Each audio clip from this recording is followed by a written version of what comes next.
Welcome to this special year-end edition of the Not Null Podcast. I'm just an AI voice, but here are your real hosts, Kevin Doyle, Sarah Kimmel, and Bobby Davis. Hey everybody, and welcome to this special episode of the Not Null Podcast, the podcast where we talk about everything tech, from AI to VR and robots to flying cars. I'm Kevin Doyle, and this week I'm joined by Sarah Kimmel and Bobby Davis. And in this week's special episode, we're going to talk about our picks for what we thought, or we each individually thought, was the hottest tech or the hottest story of 2023. And we're going to make our predictions for what'll be hot in 2024.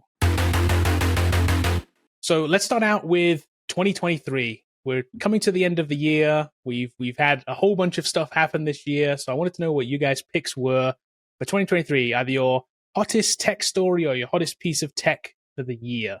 So, Sarah, I'm going to let you go first. What's your pick for 2023?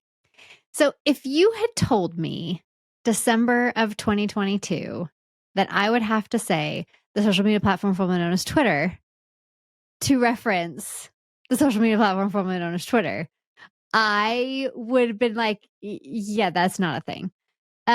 The rapid decline of the social media platform formerly known as Twitter is, like, I think the biggest story of 2023, because, like, it's so surprising and it was so, like, massive, like, to go from here to, like, there and, like, on the floor here. Yeah.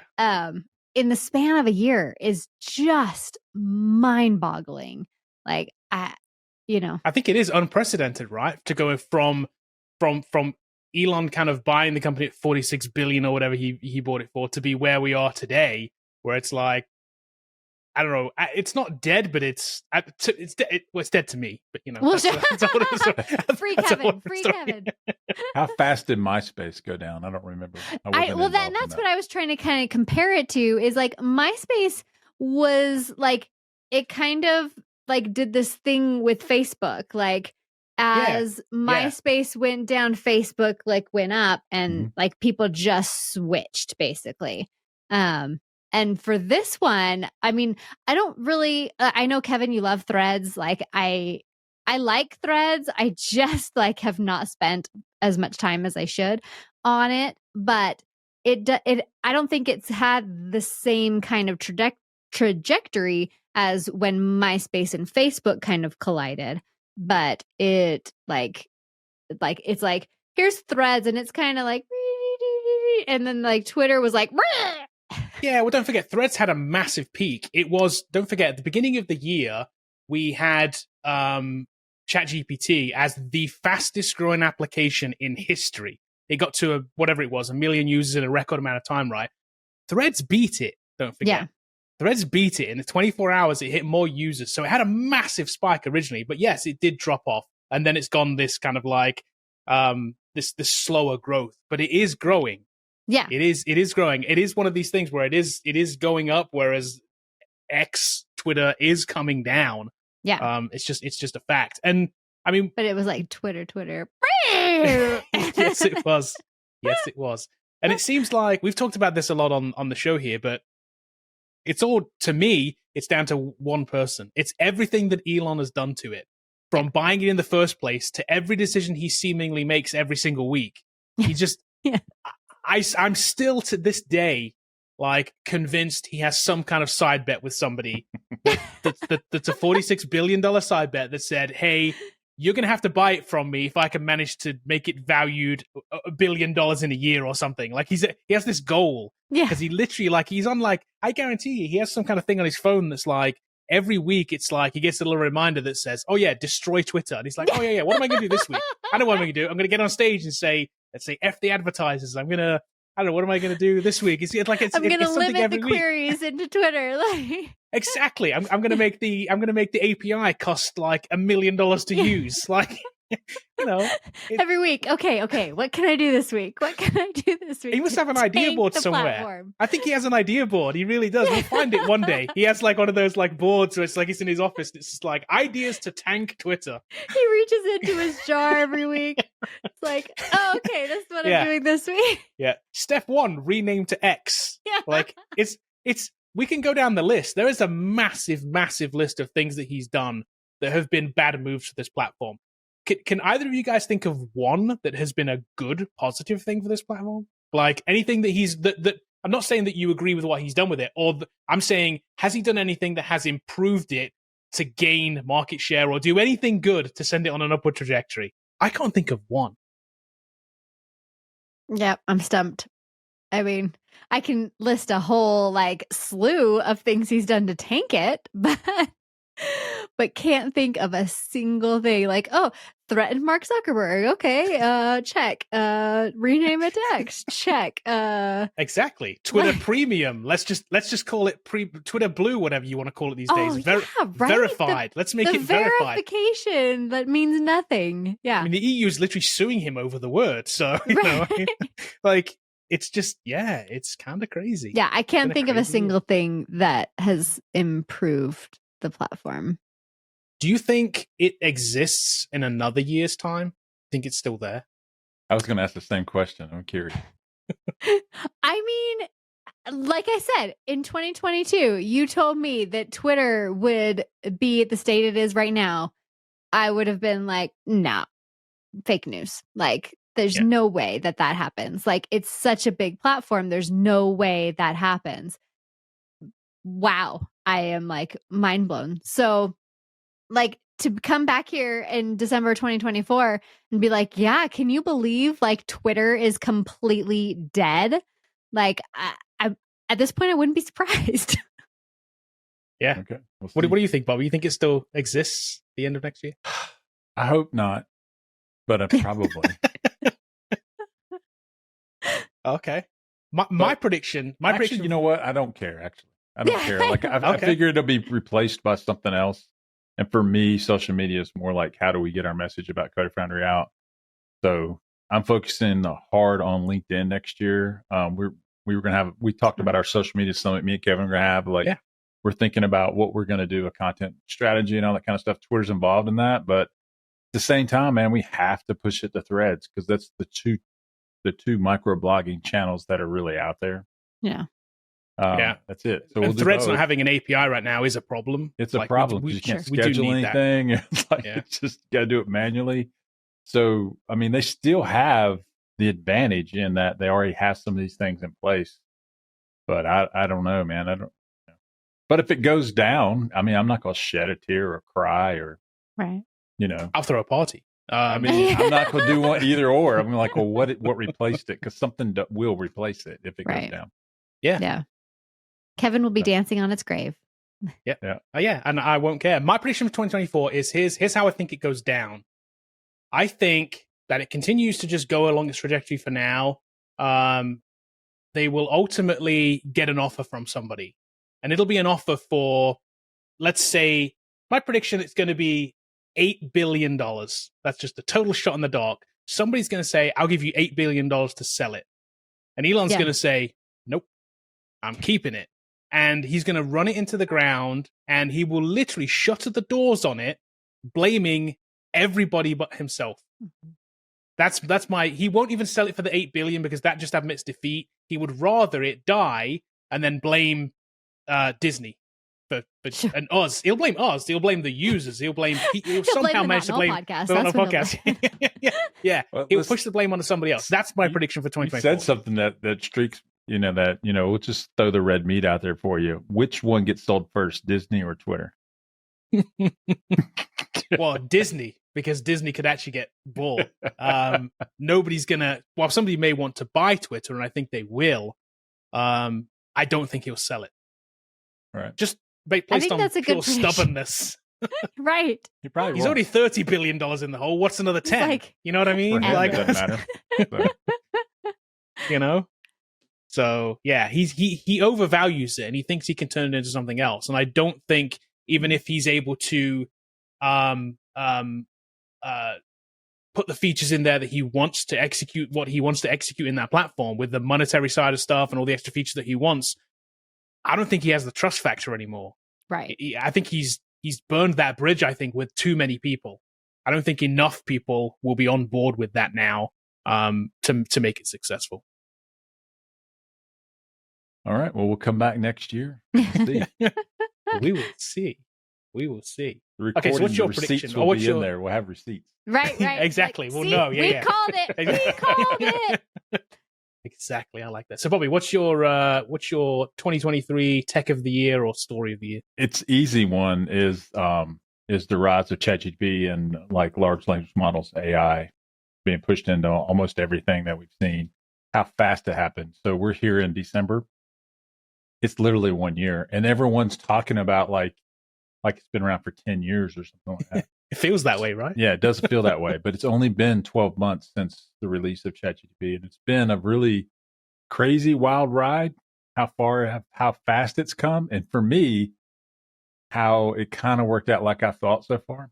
That it's pretty good, but it's not going to replace every job in the world and lead to universal basic income. I don't think that's what's going to happen. I think that we're seeing kind of near peak of what an LLM can do. There may be some other tech that comes around in the few years that are different from LLMs, but I think we're near peak. And actually, what I think LLMs happen, we'll go into our next segment when we talk about what I think is going to happen next year. But like, it's amazing what they've done. Now, I can tell you this: I use ChatGPT and Copilot, but pay for them both. I use them both every day, which I didn't see myself in November doing it every day. I thought it would be kind of, I don't know. So one of the predictions we made last year was like, as the LLM gets closer into whatever you're doing, whether that be a Word document or whatever, it becomes way more useful than ChatGPT being the one website you use. Yeah. And I do think Copilot's really good at that. So ChatGPT, man, I mean, that's got to be the app of the year. Crazy how fast it went out. And then we have other competitors, which is good for us in the marketplace to see where this goes. Yeah, I think having Copilot, having Bard, having these other LLMs is great. But I agree. Do you think so? We started the year when we had kind of the public release. We had GPT-3, right? The first one was kind of based. The first public release was kind of based on GPT-3, and we're up to GPT-4 now. As a technology in itself, do you think it's changed a lot, or is it more around the way that it's been implemented? I think it's the same. I mean, like, it didn't change a whole lot over the year. A lot of people think, well, wait till 4 comes out, Bobby. Wait till 5 comes out, and like, it does what I think it would do. It predicts code sort of pretty well. It's better at doing it. They're exposing it to more real-time information, which is kind of cool. So as they integrate it into more things, I think it's going to get cheaper to use because they're going to make it in everything. Right. Yeah. But hasn't changed a whole lot. You type in a prompt. And what I said from the very first moment I saw it, I was like, do people want to prompt everything? Do you want to prompt Google for everything? And I think the answer is going to be no. Yeah. That it's just going to be behind the scenes, the underpinnings of a lot of things. I think it needs to be combined with search, doesn't it, to be its true kind of like superpower? Because it's funny, the other day, I was out walking and I was with my wife and we were talking about something and it was a piece of information. I can't remember exactly what it was, but it was the age of somebody or something. And I was like, oh, I've ChatGPT like literally on my phone, right? Like the icon's like sits right here and I click it and I was like, oh, let me just ask ChatGPT. She's like, no, let me just Google it. And she beat me by a mile by Googling it. It wasn't even close. Like, I was still getting mine was still spinning, like thinking of like the answer. And she's like, oh, he's like 47. Like, I'm like, oh, okay. Let me finish mine out. See how long this takes. Mine was way longer. So in like real world usage, still not a good use in every way. In every it's not your total fountain of information. There's still better ways to do certain things. So I think for people that are uneducated in certain areas of life, it's a really game changer. In other words, like for me, I want to write an article on 6 things like that. And maybe I'm not the best writer. This thing can give me a structure, but I'm not dumb enough to go, well, let me just post that out verbatim. So like I'm still editing this document. But the kind of like the 3 points or the 5 points comes together and it helps me wordsmith it. And then once I get it, sometimes I'll even send it back and say, hey, reword this, see what you think. And then I'll compare the 2 that I get and say, do I like that? Or I'll lift a sentence here and there. But I think the age of it doing everything without human intervention is just vastly overstated. Still to this day, I still think it's like when people write AI only articles, you see it instantly. You read it instantly. Like, that's just stupid, man. Like, what are we talking about? someone responded to a LinkedIn post. I meant to send this to you, Kevin, that I wrote, and I'm going to send it to you. And you can tell that this guy has a bot responding to LinkedIn posts because it was unreadable. I tried to read and respond to it. I'm like, what is this? This is complete nonsense. So I have to send that to you. Maybe we can talk about it on the next show. Yeah. Yeah. And I think you can tell there's a like a Instagram account that my sister and I kind of hate follow. That's okay. We don't do that. I swear. It's totally fine. It's fine. It's fine. But it's clear that they are using ChatGPT or something for their captions now, because you can tell, like, it is like, that's not what they would say. That's not how they would say it. Like, they're literally just copying and pasting whatever ChatGPT spits out instead of like going through and editing it. And I think that's where people are just not understanding how it can be useful and just doing the like, oh, hey, cool, this did this for me, or this is a search engine, which it's not. Right. You know, obviously, whatever answer your family got, that wasn't. Yep. By the way, it was correct in its answer, but it took forever to get there. It took longer. Yeah. Yeah.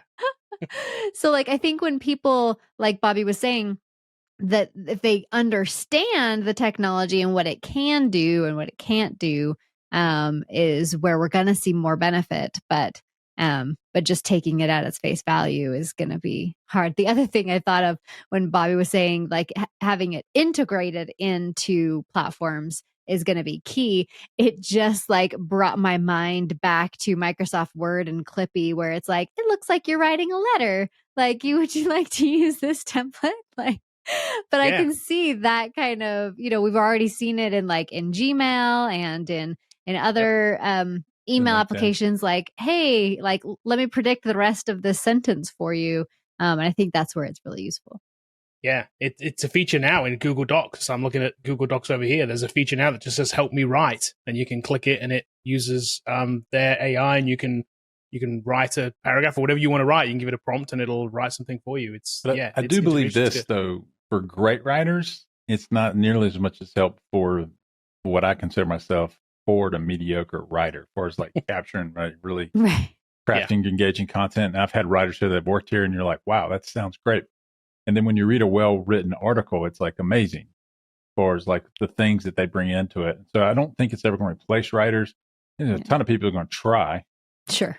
But it's going to be crap. It's going to be junk, and it will always be kind of middle to low end. And I'll just call it low effort content, which is kind of lame. Yep. Does it get engagement? Maybe. But I think the great content will always go to the top. Yeah. Yeah, for sure. I agree. Definitely.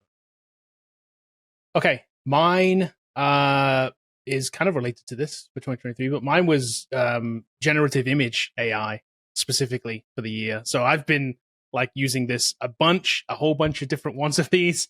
So Midjourney being my go-to kind of number one, I guess, selection of generative image AI.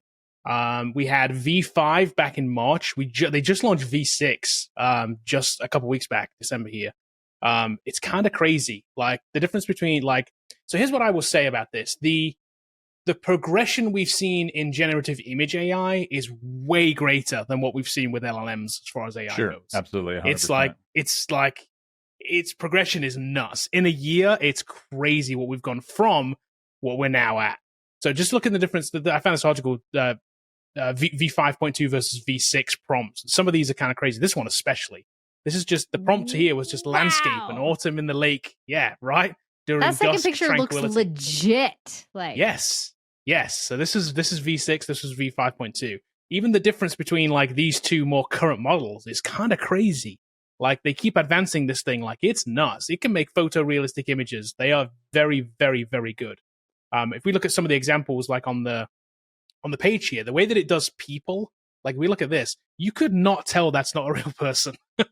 Right. It's so good at doing these now. It's just like, it's very, very impressive. And obviously you can do crazy stuff with it. You can do art, you can do whatever. It's good stuff. I'm using it a bunch. I use it for the cards for this, for the thumbnails. I use it for Coder Foundry stuff. I use it all over the place. I'll just prompt it and it's great. It's still in Discord, so as far as its user interface, it's not the best still.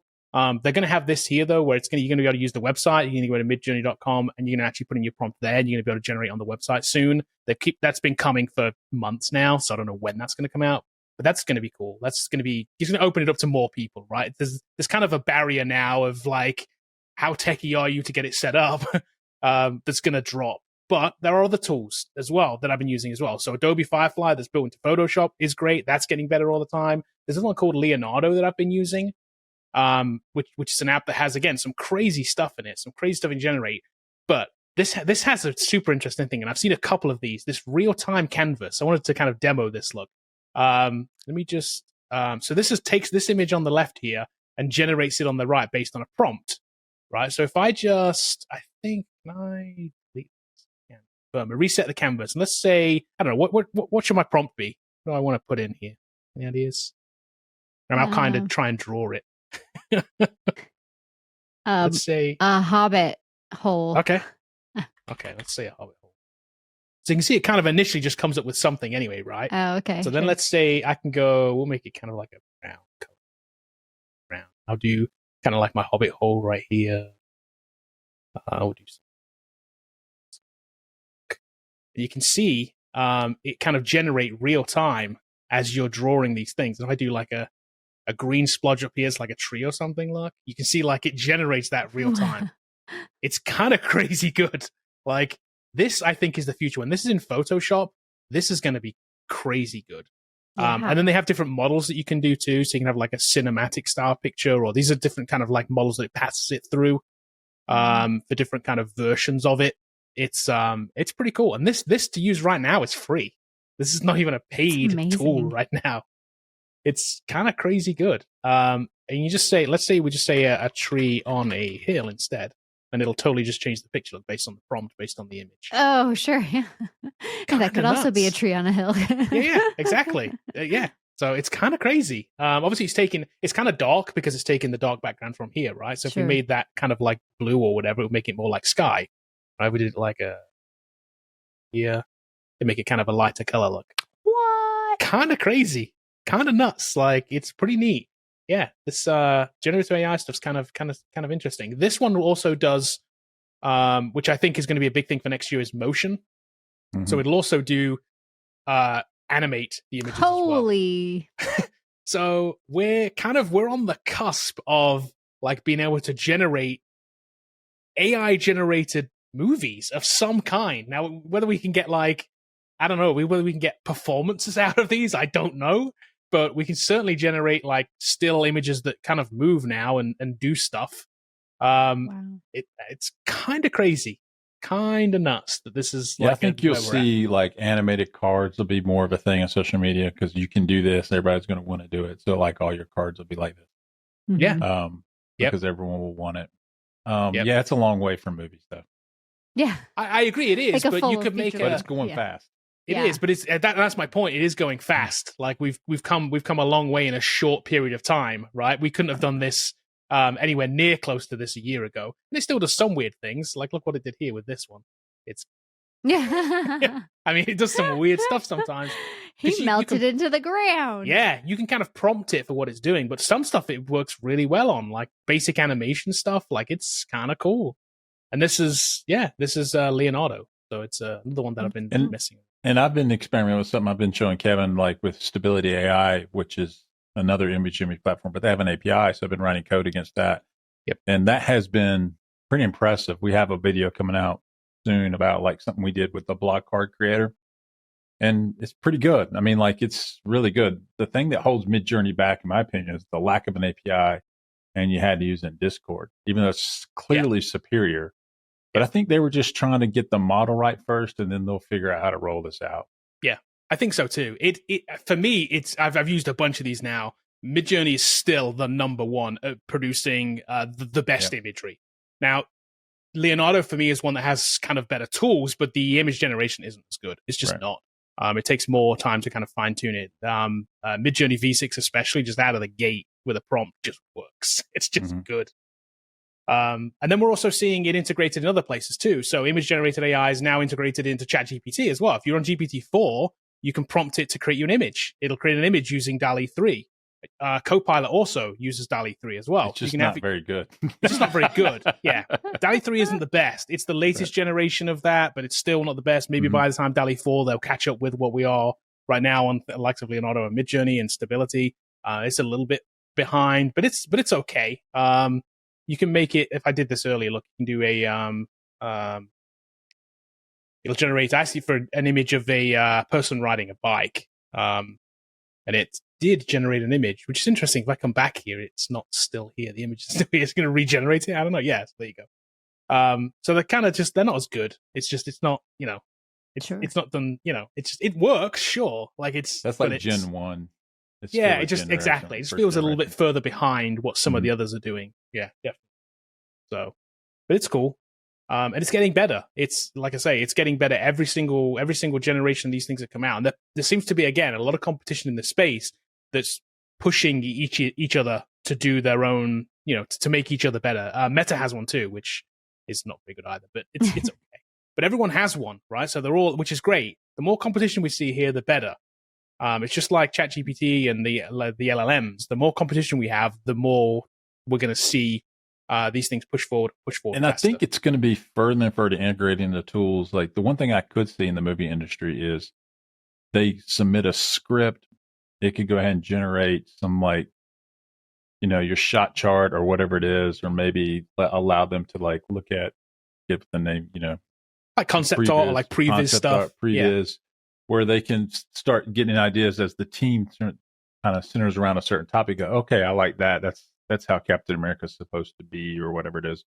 I think you could see those tools come out, but that's a lot of programming, a lot of coding that doesn't quite exist yet. The other thing that it doesn't do, but it's getting better, is making things consistent. So if you wanted to make, 150 previous shots, they all got to be in the same kind of look and feel. And so, yeah. Which right now you can do, but it's more of an advanced feature set. Yeah, you've got to understand it a lot more. Train it with the images or stuff like that, and then it can kind of do it. So stability AI does it, but I think that stuff will be where these tools come out that are purpose built for image generation, but for a specific task. So whereas just randomly draw me an image, I don't think that's ultimately where it's going to end up. Yeah. Yeah, and there are some of these right now. If you look at image generation on something like Leonardo, there are specific models. So there's an anime model, there's a sci-fi model, there's ones that are very tailored into a certain art style that you can kind of use and generate. It's pretty cool. Yeah, I like where this is going. It's super good, super useful to have. It really is for the likes of making our thumbnails for the podcast. It's great. Because there's no way you could find stock image and kind of Photoshop for days and get something kind of close, or you just roll with the Midjourney prompt and get something that kind of works. And it's good. Maybe it'll do text eventually, but right now I'm at what Kevin. Your workflows. What is it? Get an image, maybe do some outpainting, maybe add some text. Yeah, text is getting better. So V6 for Midjourney now has text, which kind of works. And so does what's the other one? DALL-E. The text in DALL-E 3 is actually pretty good. It'll get it right about half the time. You tell it to say, hey, write this on here. There's certain ways to get it right in V6 for Midjourney as well. There's certain things you've got to do. It's got to be in quotes, and you've got to put it in a certain space in the prompt. So there's still things you've got to understand to get it to work, but it is better. It's better than it's ever been. Because one of the things that I see happening is if you take a tool like Photoshop and then you go prompt it, it can bring that back in layers. And so that the things it does get wrong, you can turn on and off the layers. It doesn't quite do that yet, but I would like this. Yeah. That's where I think for image creation is where it's going to be. So if it brings back some bad text, but it's got in the right spot, you can just take that out and type it in right. Change your font, whatever you want. You definitely can't pick a font. You can't say, I want this in Bebas New. Right. No. And put CodeFriend at the top of the page. No. So it doesn't do that. So I would love to have better integration into Photoshop. What I have now with Firefly is pretty good. We've demoed it before, right? And it's got even better since then. It's pretty good. You can generative fill things. You can add things to images. Right. That's kind of cool. I'd love if they allowed us to have plugins so we could choose which image generation we wanted in there. That would be amazing. Because if I could pull in elements of Midjourney into that would be a killer app for me. I could be I want an area and I generate something using Midjourney versus the Firefly in Photoshop. That would be amazing. The closer it is to Photoshop for me, the better. The better. and it'll get there. That's what I think. Yep. I know that will. Yep. So that's my pick for 2023. All right. Okay, let's move on to next year. This year, if you're listening to this in the future. 2024. Let's talk about 2024. What's your future prediction? If you had a crystal ball, Sarah, and you were like, I predict this is going to happen in 2024. What's your number one thing that you think is going to happen 2024? So every year when I go to CES, which is coming up in just a couple weeks, I come away with like, okay, this was the theme for this year. So like one year it was like Alexa built in, like everything had Alexa built in. And like one year it was all about like health tracking, like everything was like health tracking. And, you know, another year, like every year of like, I come away with like, okay, this was the theme for this year. Everything was kind of into that.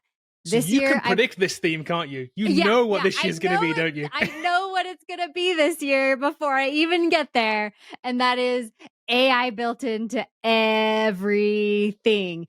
And Agreed. kind of a throwback to when we were talking about it built into the car. Was it like a BMW or something like that? I can't remember which model of car it was. But like ChatGPT in the car. And you're like, what is the point of ChatGPT in the car?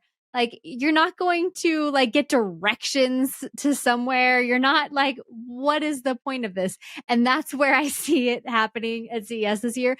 Everything's going to have like ChatGPT or AI. Like, why? What do you need AI for in this context? But it'll be there and it'll be in everything.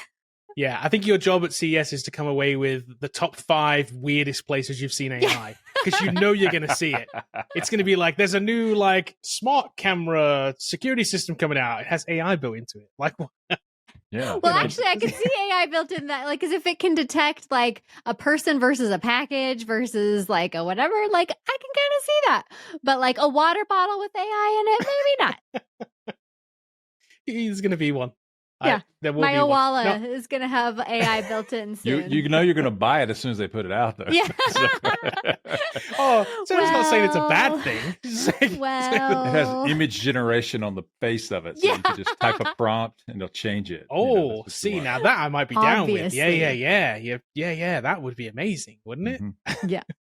But I agree. Yeah, I think we're going to see it crop up in some weird places. And I think you're right. You're going to see them at CES, right? Because you're going to see a bunch of these Chinese companies that are there. They're like, we need to have, because we talked about this before, they need to have AI on the checklist, right? Right. So if you're selling a product these days, it's like one of the things you best check off is AI. Yep. Now, how it's there and what it's there to do doesn't matter. You just, as long as you check the box, As long as you're it's good there. to go. Yeah, Yes, exactly. You're good to go. got People it. will invest. It's fine. Oh, we got AI. Yeah. We've got AI. Yeah. We totally have AI. It's totally fine. I do wonder what the weirdest place is going to crop up is, though. Yeah, like I do wonder. that's a good goal for me. Like as I'm going through all the booths, like the weirdest place that AI has shown up at CES this year. Yeah. I will come back and report. There'll be one where you know what's going to happen. You're going to go to the booth and you're going to speak to somebody there, and they're going to be like, "Oh, it has AI," and you're going to be like, "Oh yeah, like what does it do?" And like, I don't know why it has AI in it. Like some staff member's going to be like, "I don't know why. I don't know." They're going to have to be honest because they can't even sell it, right? They can't even do it with a straight face. But you sell paint. Yeah, exactly. AI paint. It matches the AI. paint color using some AI algorithm. Right. That's and here's the other thing you're going to hear too. I think you're going to hear the word AI when it's not even AI. Yes. Yeah, It's like the word Right? cloud was thrown around Uh-huh. earlier in the decade. for sure. Yeah. Like this has AI. How? Yeah, exactly. Oh, yeah. How's that work? Well, it's they're going to use some. Yeah, exactly. Yeah. You're gonna throw a bunch of buzzwords at me. I'm like, yeah, that Exactly. didn't really explain anything. We'll see. I'm super interested to see when you come back to see like how that plays out. But I agree. I think we're not going to see it at CES, but you're going to see it all next year. Yeah. Everybody has to have AI, no matter where. It's just going to say AI, even if it doesn't have AI. They're gonna have it. It's going to be on. You're going to go to the store and it's going to be on the side of the box. You know what I mean? It's just every electronics item is going to have now with AI. Now it's AI. Captain Crunch AI. Captain Captain Crunch. Hey, we've already seen Coke designed by AI. I know, yeah. Right? We've That seen this lasted a already. We've minute. literally seen Coke and it's like on the can. it's like it's developed by AI. It's like, wow, that's so unnecessary. And was it good? Everyone goes, it was all right. All right. Yeah. The guys at Coke just put Kind of like that article I wrote ChatGPT. last week. It was all right. I mean, AI, It was like ChatGPT, give me a Coke recipe and a fancy name for a new Coke. And Right. they just rolled with it. And they just went with it. And they said this was created by AI. Yeah. We can tell. Yeah. They're like, give me a marketing campaign to Yep, launch that's this what new it tastes Coke like. AI. Yeah. I mean, Tastes the like joke is this was made. every movie that comes out that's bad, they make the joke now that was an AI script, and Right. a lot of that stuff. going on. Yeah. No, that's going to be the thing. Yeah. Yeah, definitely. Okay, Bobby, what's your prediction for 2024 then? All right, mine's kind of three-pronged, but they're all interrelated here. First and foremost, I think from the consumer side, I think that Siri gets an upgrade. So I think Siri will be an upgraded Siri, or a Siri that works, is what people say. That Siri that actually works works. really well. Agreed. I think all of the voice assistants, because of AI, will get an upgrade, and they'll be a lot better than they are currently. One of the technologies that's going to be under the radar that people don't really talk about or other is WebAssembly. So WebAssembly will allow us to run things, what they call an edge computing. And so I have already, I sent it to Kevin this morning, already seen an LLM that's running locally on a MacBook that has a ChatGPT in it, and it's just a file that you don't have to. So you don't have serverless. When they talk about serverless programming, this is not a server. There's no OS. There's just a file, and WebAssembly will be able to run it. And that's going to allow them to put LLMs like on a phone, on a watch, or in a pair of glasses. So like you're going to see these wearables that suddenly have AI integrated into them, and it's going to be made possible by allowing you to bring it closer to the edge, where you don't necessarily have to have the LLM running in Azure or AWS. It can run closer to the device. So we'll see. I think that WebAssembly is what's driving a lot of this, where you can start bringing things down closer to your app. You also will see video editors pop up. I think there's already one called Clipchamp. You're going to see a lot of these coming out, I think, in 2024 because of WebAssembly. Be able to edit video, or AI edit video, or load something in and it just kind of hits the cut points. We already seen it with audio editing already with the stuff that we use. Yeah, there's a bunch of podcast versions of that you can use already. The reason you can't do it on the web currently right now is just the speed of which JavaScript and things run. And so WebAssembly allows you to run it way faster, a lot more performant. And then you can take server processes that are, say, written in Rust or something like that. And then a C# app can be able to call this. And for the first time, I know this is really geeky down in the weeds, but you can take a WebAssembly server app. It has no OS, and it can grab the time and run file operations, file input and output. Where before you needed Linux or web or, like Windows to do that, WebAssembly can go, oh, I'm on Linux, I can do that. Oh, I'm on Windows, I can do that. I can do all of these things. And then if someone releases a component, and then I can call that from C#, just like it's native code. That has been impossible up until this point. And that's going to drive a lot of innovations for coders and things like that next year in 2024. But it's kind of crazy that one of these web standards will drive also the adoption of AI as well. Right. So I don't know. That's kind of geeky. I don't know how you put that. Siri gets an upgrade. Siri gets an upgrade. I don't know if theirs will be in WebAssembly, but I would imagine it would be. Just to put you on the spot, do you think it kills JavaScript? Yeah. So we could look back into it in 2024 and say 2024 was the death of JavaScript, even though it'll still be around. I can tell you, and know that if anyone's listening to our programmer, I'm going to get a lot of hate mail on this, but I promise you that the big vendors out there, Google, Microsoft, and all those guys, put the spec for WebAssembly in the browser in 2019. The whole goal is to replace JavaScript. It's not that will it happen, it's when will it happen, because no one wants it because of things like multi-threading, concurrency, and all these things that they want. Yeah. You just can't do, and the language needs to be changed. And and we're seeing that with Microsoft Blazor. As soon as another vendor releases something that's remotely competitive to Blazor, I think React and Angular are done. It just like they'll latch on to the newest and greatest thing. Yeah. And that'll be it. And that'll be what we call the death of JavaScript. It'll die a slow death. People still use jQuery, but like it'll die a slow death where it won't be as popular. And then you'll slowly see it as the number one language is used. It's always in the top one position. I don't know if it'll be next year, but in the next 2 or 3 years, it'll go down to 2 and 3 and 4. And those will be replaced by a server language like C# or Rust. Right. Which is what you're using for WebAssembly. Right. Yeah. And C# has already risen up the rank in most used languages. So it's already happening. It's just that people don't want to accept it yet. Yep. But yeah, it's going to be the death of JavaScript eventually. It'd be this year. We could say the year JavaScript died, 2024. Okay, hate mail can be sent to the notknowpodcast@aol.com. So we can make 3 bets. Does Disney get sold first, or Twitter, or does JavaScript die? Which one of those could happen in 2024? Put your bets in place. My money's on JavaScript. I'm still going with the death of Twitter. Okay, my pick for 2024. I am going with spatial computing, which is the new kind of like catch-all for AR, VR, MR, whatever you want to call it, XR to catch them all. But yeah, spatial computing, kind of like led by Apple, I guess, from the naming side of things. But I'll tell you why. It's funny because people have said the metaverse is dead. They've been calling like the metaverse thing dead, and maybe that terminology is dead. But the idea of a screen shift from a phone to a wearable is so far from dead. It's gonna thrive in 2024 is my guess. So, and the reason why I say this, Meta Ray-Bans, the next generation is supposedly going to have a screen in them of some kind. So you're going to be able to do, even in that kind of form factor. It's rumored that sometime in 2024 that Meta are going to show off a pair of Ray-Bans that have a screen in them with an AR overlay in a set of glasses, a regular looking pair of Meta glasses, like Ray-Ban glasses. That's going to be cool. Yeah. It already does some AI things they're already pretty cool. But by the end of 2024, we're expected to see something like that from Meta. Yeah. Quest 3, already a massive improvement over Quest 2 that just came out at the end of 2023 here. So the pass-through is way better. The cameras are full color now. The mixed reality is impressive.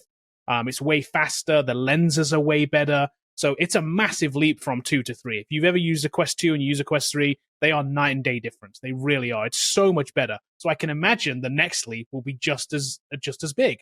Way better, way faster, way more clarity, and smaller. The smaller device now, too. So they're shrinking, they're getting better. It's definitely going to be Quest 4 is going to be just as big of an improvement, I would assume. And then you've got Apple, the Vision Pro, coming out early 2024. Yes, it's a ridiculously priced piece of equipment, but the technology is insane. It's good. Did you pre-order that? I can't remember if you guys. I didn't. You did. Okay. I didn't. I didn't. Will it have a killer app? I don't know. Is it going to be the device? I don't know. Will it force other people to join the space? Yeah, it totally will. Others will see it and they'll be like, "Oh wow, okay, I want to do that too." Once there's more than one, because there's only really one company in the space right now, and it is Meta. There's other people doing things. There are. ByteDance had one, which actually they cancelled, which is interesting. But they had a headset too, the Pico 4. They cancelled the Pico 5. PlayStation's got one. Yeah, PlayStation's got one. There's a bunch of people in there, but I would say it's dominated by Meta with the Quest at the moment. So as soon as we see an Apple device come in, then somebody else comes in and we get an affordable Apple device, we'll have some competition in the space, which is just great because it just drives everybody to do better and do more. So I think that happens in 2024. I think we see the Apple device come out and then start competition. I think our predictions are related, Kevin. In other words, when you have a really great Siri and you can just talk to the device, whatever that device is, to make it do actions, that makes a pair of glasses infinitely more useful. Yeah. Or a watch or whatever it is where you don't have to type on it to do input. That means the screen doesn't have to be as big. Yep. But, if they put screens and glasses like I'm wearing, it's a game changer. Everyone's going to buy that. Oh, regardless of the brand on it. I mean, so I think Ray-Ban will hit it first. And they've been talking about this for the last 2 years. Remember the first time this came out and Zuckerberg showed something, but he says, I can't show you the device, probably because it had wires hanging out of it. But like, I'm sure it was a screen on his wrist that was about that big showing this overlay. Yeah. That's kind of hot. I mean, like, that's kind of cool. That's what you want. So like, if you can take a phone call, take a voice chat or a FaceTime, and it's right there. That's kind of cool. Yeah, and I'm 100% doesn't, convinced. This is not everyone else in Walmart. Exactly. This is not an if, it's a when. It's a when. This is not an if this screen shift is going to happen. It is just a when. It's whether it's going to be 2024, 2025, 2026. I just see it heating up in 2024. I just think it's like the start of the thing when Apple gets into the market with it. That's going to force other people to do other things. I don't know that the Vision Pro is going to be the headset. I don't know that it is. It's very expensive. It's like, I don't think it's going to be, but I think the next model might be. And then the model they have after that, and what it forces Meta to then do is the model that will probably become the thing. And if you read Mac rumors, and they're pretty reputable, even though they are rumors, they're pretty reputable. They say there's another device behind this. Yeah. But they just couldn't get the power consumption down. Yeah. And they think they're 3 years away or 4 years away from having the power, which means the M4, the M5 chip, that they could run on a device like that so it doesn't like just suck the battery down. So once that happens, you can see that. And, the other thing I didn't mention, it was my close second, was the introduction of ARM on Windows. And so where Intel and x86 goes away and these ARM low power chips rise in dominance where they can really run something. So you can see where if I can put a chip in something that doesn't make my battery life go, every 2 hours or something like that, then. Yep. It is crazy. I wonder, do you think we will see ARM take over x86? Yes.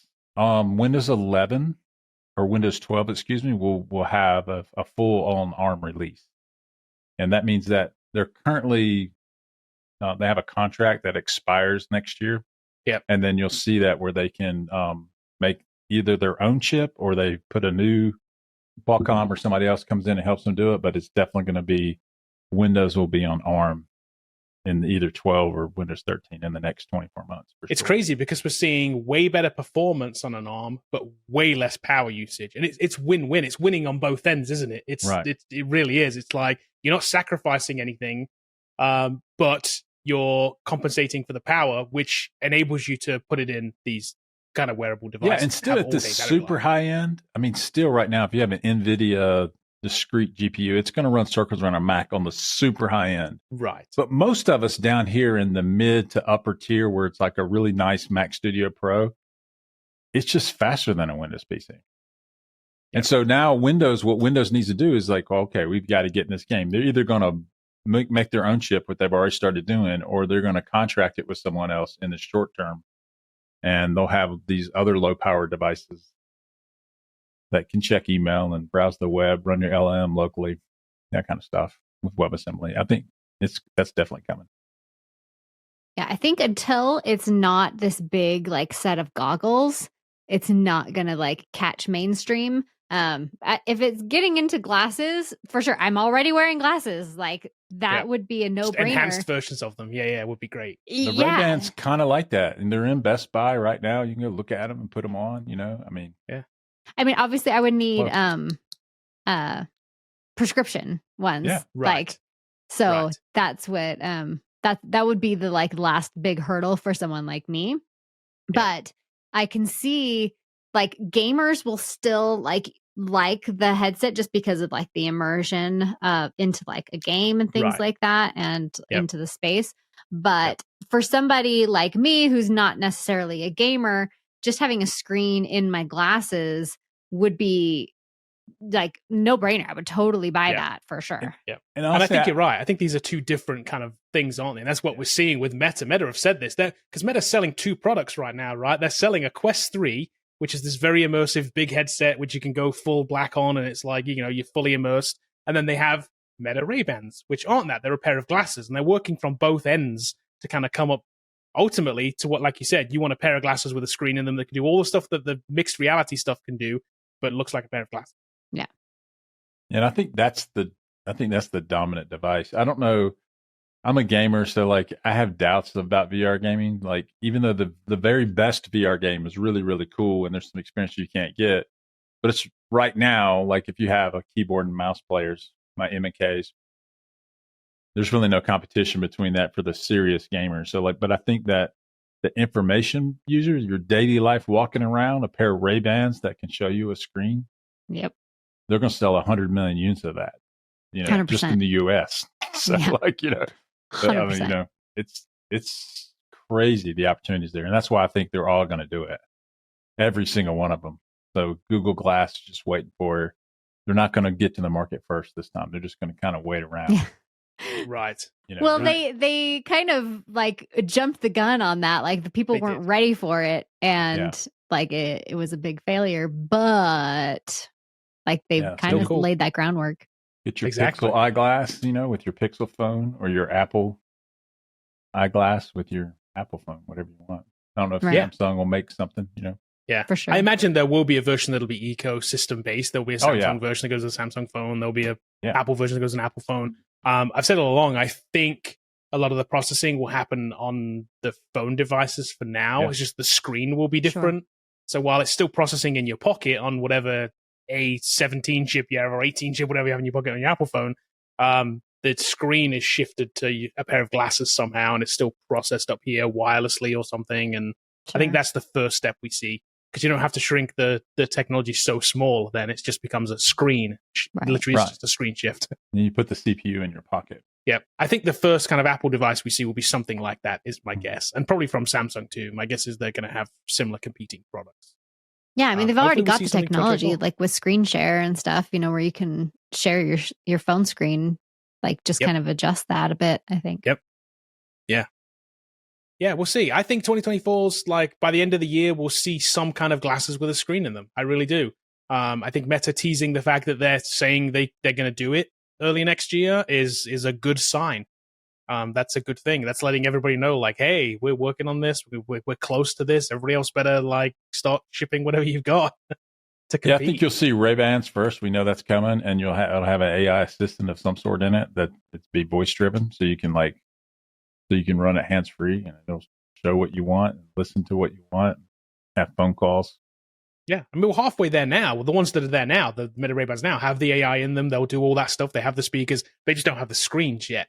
The screens is the big thing. The overlay on the real world is the next kind of big thing, which I'm guessing needs some kind of technology advancement for that to be in a regular pair of glasses. Yeah. But Meta says they kind of have it. So let's see. Let's see what you've got.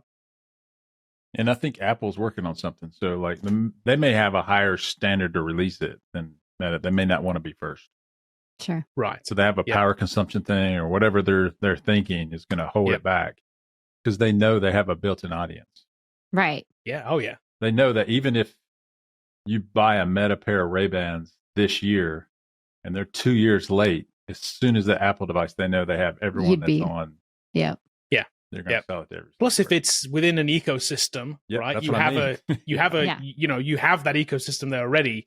How many iPhones are sold? It's ridiculous, right? So in the US, especially, it's the biggest phone here. So it's like you have that community already there. It's just an add-on for that. So that's why they sell a lot of Apple Watches, because it's into the ecosystem. Mm-hmm. It's just you're buying another device into the same system. It works. It works for them. Well, that's it for this annual wrap up for the Not Null podcast. We predicted what we thought was going to happen next year. So I think what we'll do is maybe we'll come back in like 6 months and we'll do a check-in on these. And we'll see, like, do we still think they're valid? Or do we want to change them? And then we'll come back at the end of the year too, and we'll see how close we were or how close we weren't on our predictions. You can drop us an email as always. Going into 2024, our email address is still, what is that email address, Sarah? For angry emails from developers, you can email us at thenotnullpodcast@aol.com. That is correct. We are sticking with that email address. We're going to keep it forever now until AOL actually shuts down, which who knows when that's going to be. If they haven't shut down by now, they're never going to shut down, are they? It's the email service that lives forever. It's the cockroach of email services. JavaScript ride or die, people. Just Okay, we'll be back again next week. We'll catch everybody later.